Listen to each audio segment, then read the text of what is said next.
موسیٰ کاظم موسیٰ کاظم موسیٰ کاظم موسیٰ کاظم یا امام موسیٰ کاظم نظر کرم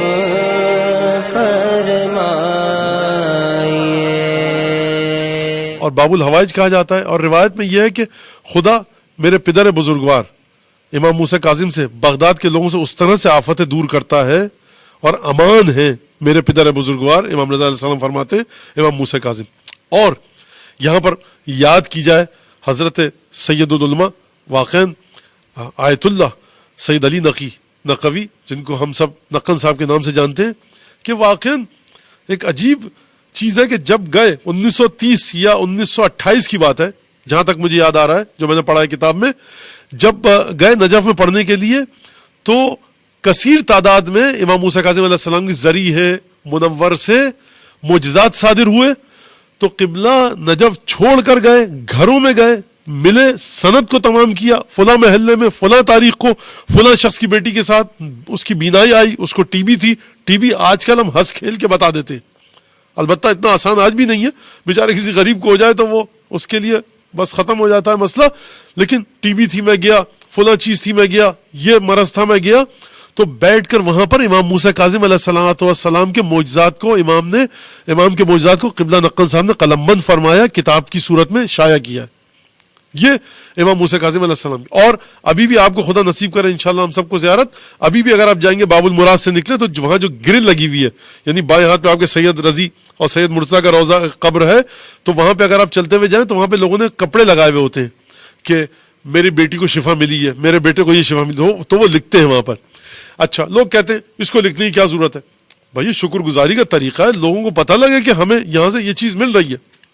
تو ایک بات یہ کہ امام موسیٰ کاظم علیہ السلام باب الحوائج. اور یہاں پر بہت زیادہ مومنین پوچھتے ہیں تو میں وہ یہ بات بتا دوں کہ امام موسیٰ کاظم علیہ السلام سے ایک منت ہے مشکلات کے سلسلے میں.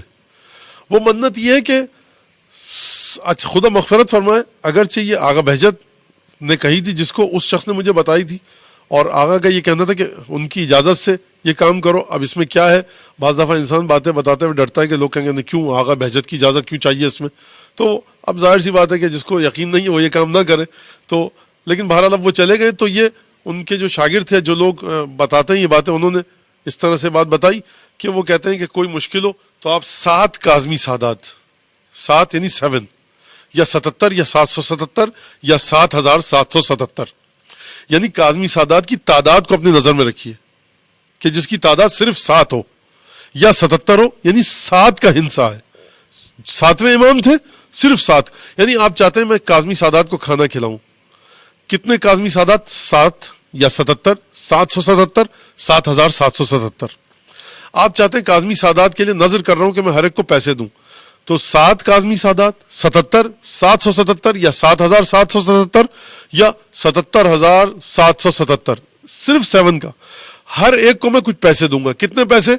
7 روپے, $7, 7 ریال, 7 درہم, 7 دینار, 7 سونے کے سکے, 77 ریال, 77 روپے, $77, یعنی جو کاظمی تعداد کی تعداد ہے وہ بھی 7 ہو صرف, اور جو چیز آپ دینا چاہ رہے ہیں ہر کاظمی سید کو وہ 7 کے اوپر مشتمل ہو.